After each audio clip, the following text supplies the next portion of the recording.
Hi, welcome to smiley kitchen. ఈరోజు నేను మీకు ఒక మంచి రెసిపీతో మీ ముందుకు వచ్చానండి. అదేంటో చూద్దామా మరి? Sweet corn chaat masala. Okay, దానికి కావాల్సినవి ఎలా తయారు చేయాలో కూడా మీకు చూపిస్తాను. ఒక కప్పు స్వీట్ కార్న్ తీసుకోవాలండి. నీట్గా క్లీన్గా శుభ్రం చేసి పెట్టుకునేవి తీసుకొని దాన్ని బాయిల్ చేసుకోవాలి. అది ఎక్కువగా బాయిల్ చేయవలసిన అవసరం లేదండి, లైట్గా బాయిల్ చేస్తే చాలు. అంటే కుక్కర్ అంటే 2 విజిల్స్ సరిపోతుంది.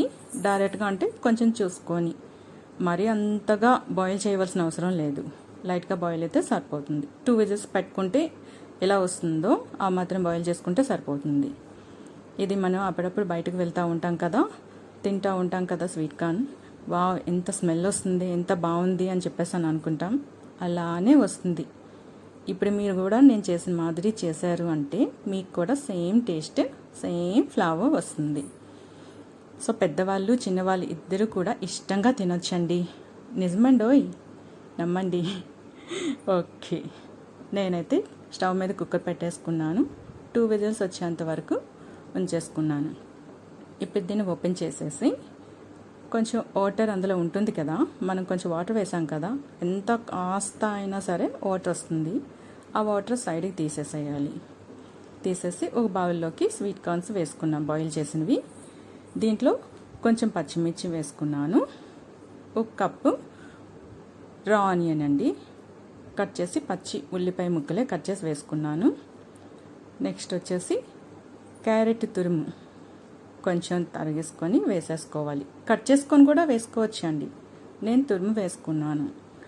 అండ్ 1 స్పూన్ ఉంటుంది, స్పూనర్ 2 స్పూన్స్ వరకు వేసుకోవచ్చు అండి మ్యాంగో తురుము అది. సో 2 స్పూన్స్ మ్యాంగో తురుము వేసుకున్నాను.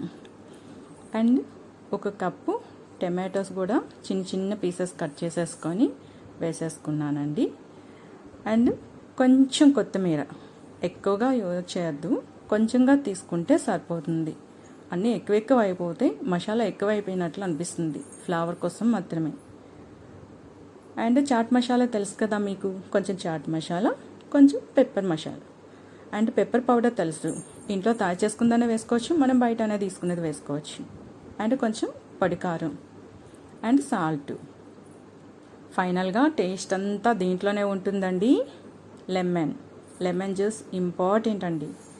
లెమన్ కొంచెం వేసుకొని, సరిపోలేదంటే మళ్ళీ కూడా వేసుకోవచ్చు, ఎందుకంటే మనం ఆల్రెడీ మ్యాంగో తురుము వేసుకున్నాం 2 స్పూన్స్. సో ఇవన్నీ వేసి బాగా కలిపేసుకోవాలండి. కలిపేసుకొని సర్వింగ్ బౌల్లో తీసుకొని సర్వ్ చేసుకున్నామంటే వావ్, చూసారా ఎంత బాగుందో. 1 స్పూన్ టేస్ట్ చేస్తానండి, ఎలా వచ్చిందో మీకు చెప్తాను. సూపర్గా ఉందండి టేస్ట్, చాలా చాలా బాగుంది. మీరు కూడా తయారు చేసి చూడండి, కామెంట్ బాక్స్లో కామెంట్ చేయండి. Thank you for watching.